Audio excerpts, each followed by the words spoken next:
We got Andre Fili back here on the program, this time in video form, and I'm getting in the middle of doing some errands today, but I appreciate the time because he's going to be taking on Michael Johnson at UFC Fight Night 135 on August 25th. Andre, what's going on, man? How you doing? What's up, brother? How you doing? I'm doing very well. What am I getting you in the middle of today?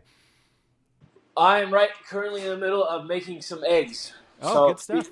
pretty pressing matters over here at the Fili household. You got to get that. You don't want to be malnourished, right? That stuff's important. Right. Exactly. We just had UFC 227 this past weekend, and I was wondering, did you try and get on that card? I figured you would have been on there just being a Cali guy. Yeah, I definitely would have liked to have been on that card, but I got a really good fight coming up, and I got a date set, so I wasn't really stressing on it too much. It wasn't a thing that I really racked my brain over. I've been in situations before where I really pushed hard to get on a certain card or whatever, and it's just not that big of a deal, man. It's like all I really care about now is just all I care about now is fighting in the continental U.S., making sure I don't have to go too far from home, and winning fights, man. It's like kind of just stop caring about the other stuff, like fighting exactly where you want to fight or this or that or whatever. It's like I just want to fight top guys. I want to fight in America, and I'm going to start piling these wins up, It's like all the other shit is just background noise. It doesn't matter if you're in like a big city or there's a bunch of celebrities in the crowd or whatever. Like there's all these little things that that make the card better to be on, but they don't actually affect you, Like Exactly. Yeah. all that matters is winning the fight.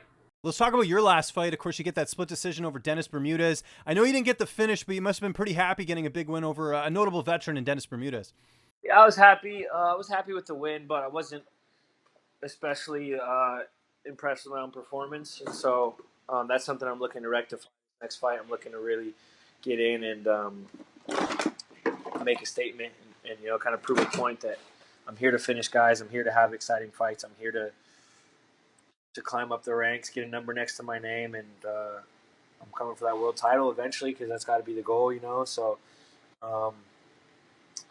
and the world title is like something that I see coming for me in the next year. Like I see myself as a world champion. I'm going to knock Michael Johnson out. I'm going to knock out a top 5 guy after him, and then I'm going to win the world title from whoever has it. But people get real fixated on that belt. It's like all they care about is the belt, and that's cool, and I understand it, and I want the belt too. But more than that, I just want to be the man. I want people to know I'm the baddest motherfucker at 45. And so like if that's what the belt means, then I need the belt. If that means beating every single person they put in front of me from here on out, whatever it takes. Like I just, I'm the fucking man, and I need to let people know that I'm the best 45er in the world right now. So, that's literally the only thing on my mind with my performances, with my goals, with everything. It's just about being the best in the world, man. And you have another opponent where one of your teammates fought him. I mean, Darren Elkins just fought Johnson, so you kind of have a bit of a little insight as far as the opponent. How much of an advantage is that heading into this fight? I think it's good. I mean, it's good. It's good to have that insight, man. To have someone who just beat him, and my coach Danny Castillo also fought him, and it didn't go his way, but I believe he was beating him before he got caught, and so like I have these really knowledgeable, guys sort of helping me out, get ready for this fight, like how to beat him, what not to do, what could go wrong, how to make things go your way. It's like kind of seen everything I kind of know. I know what he's going to do. I know what he brings to the table, and kind of seen what he's about. So I feel supremely confident, man. I have these guys helping me out. My team is very knowledgeable. My coaches are knowledgeable, and they've already fought the guy. So, it's good to have that. And then training camp, is it just the same training partners that you normally work with as far as for this fight? Yeah, man. I got everything I need at Team Alpha Male. I got strikers, I got grapplers. I got guys who are big for 45. I got guys who are small for 45. I got Chad Mendez and Darren Elkins and all these other guys, 145, Rick Glenn and Josh Emmett, all these guys, I got everything I need, and I get all kinds of different looks. We got a couple guys from Chechnya that are in, these 2 twins that are real real tricky guys. We got a lot of guys from Europe, you know, French kickboxers. There's a lot of people that we have in that come from all over the world just to train, and so you get all these cool different looks. And you know, I feel great. I feel great with my training partners, and everything's good. That's good to hear, man. And you're obviously cooking some eggs there. I imagine the weight cut process is already starting. Somewhat, man. My weight's great. I'm in great shape. My strength conditioning team has me like dialed in, and you know, I'm not dieting hard. I'm not hurting. I'm not dehydrated. I'm eating. I'm not going to eat whatever the fuck I want. You know, I'm not eating Oreos and pizza and shit. But I mean, I'm eating. I'm eating a lot. I'm eating clean, and I'm feeling strong. It's probably the strongest I've ever felt physically, and you know, my weight's great. Everything's just on track, man. It's just been hard work and staying focused. And I mean, we're 2.5 weeks out. The work is done. The hay's in the barn. It's just time to fight. I'd fight him right now if I could. You know.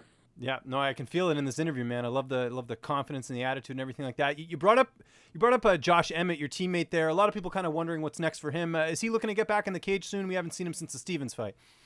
I can't speak on that. I mean, I don't know what his thing is. That's you know, I can't speak for him. I do know that, you know, I saw him hitting mitts recently. I think he was in the cage. From what I saw, it looked like he was hitting some mitts, and I don't know, man. Whatever that guy wants to do, he's gonna be successful at. You know, so Yeah, no, he's a killer. Good training partner to have. dude, yeah, he's not. But not only is he a monster, he's a great guy. He's intelligent. You know, he's a good dude. He takes care of the people. He takes care of his people around him, his family, his wife, and his friends, and yeah, he's just a good human being. So I know, I would think he was gonna fight again because he's so talented. But whatever it is he decides to do, he's gonna be successful at. You know, he's the man. You mentioned a knockout in this fight. When are we going to see it? What's your prediction for this fight? How do you see this unfolding? Uh, you know, it could be. I don't know, man. Fighting's crazy. If I had to say, I would say that I would say the knockout probably comes earlier than later, just because the way we both fight. You know, I would say the knockout comes earlier than later. Yeah, we're both going to be thrown. I don't think there's going to be a whole hell of a lot of feeling out process in this fight. I don't think there's going to be a whole hell of a lot of touch and go. I think it's going to be balls to the wall. I think it's going to be a pissing contest for 15 minutes. You know what I mean? Right. Yeah. No, I hear you. Johnson, obviously pretty notable. I mean, he has that win over Poirier. Where do you feel like a win puts him in the division for you? Where a win puts me, I would think fucking top 10. I beat Hawker when he was number 11. I beat Bermudez when he was number 11 or 12. I don't know. I don't think Michael Johnson's ranked, but he's got a name. I don't know. You know, it's like beating this dude.